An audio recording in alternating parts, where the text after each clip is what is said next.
Well, hey everyone, Dennis K here. Just wanted to give you a little update today. Today is Friday, January 1st, 2021. I give these little updates about the COVID-19 situation in Belize, just so those of you who are looking to come down to look at real estate or to vacation have somewhat of an up-to-date sense of what's going on in the country.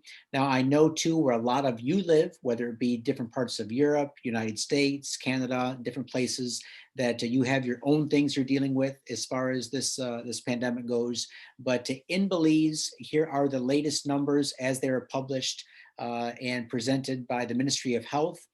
So these are yesterday's numbers, December 31st. And you can see what the case numbers are, how many they've tested, how many active cases, how many new people have entered the ICU, which again, the ICU availability in Belize is quite limited, and how many total deaths. So in another article, just I wanted to show you briefly, just because a few weeks ago I posted a video saying that if you had plans to come down over the Christmas time or New Year's or in January, to think seriously about that trip, because there was a lot going on in Belize at the time, and there still is. And just to kind of show you what went on in December, this article here appeared in Belize Breaking News website that there were 100 COVID-19 deaths in the month of December.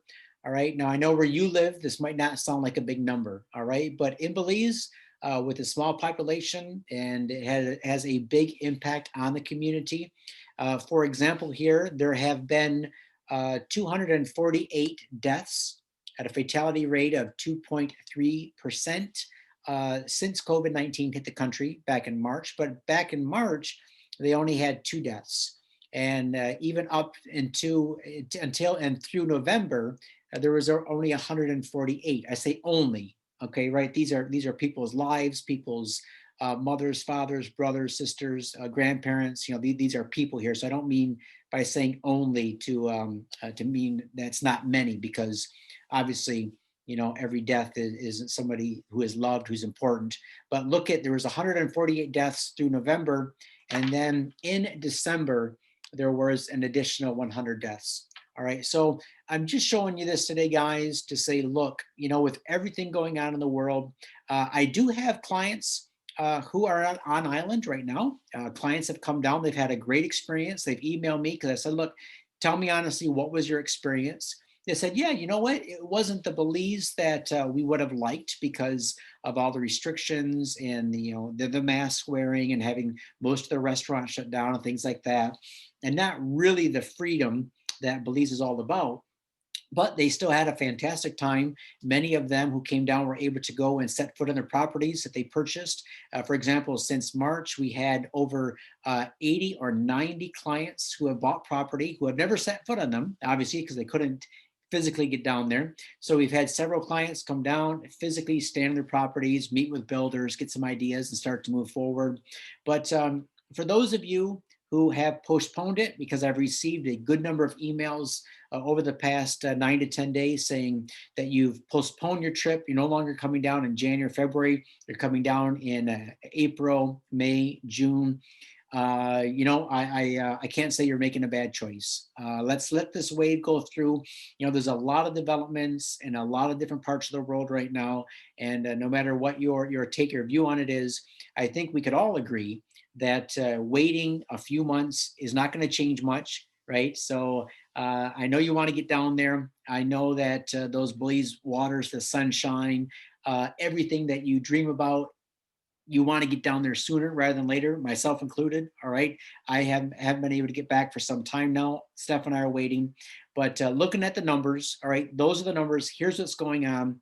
Use that information then to make the best decision for you, yourself, your family, your loved ones, also the local Belizeans who are trying to make a living in Belize right now. All right. So one of the things you might do, as I've seen with several of the restaurants and other companies, is that you could pre-book and prepay for some different activities.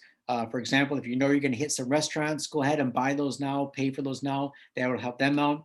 I'm not sure if very many of the tour guides company are doing the same thing, but you might reach out to them and say, look, I have a trip planned for Belize. I don't know when it's going to be, but I know when I come down, I'm going to want to take that catamaran trip and do the day sail and snorkel and go to Key. Can I just pay for that right now? Take the money, and then whenever I get down there, give me a voucher. This might help some of those companies who are really struggling to make ends meet and to sort of buy some time until the mass tourism comes back in full.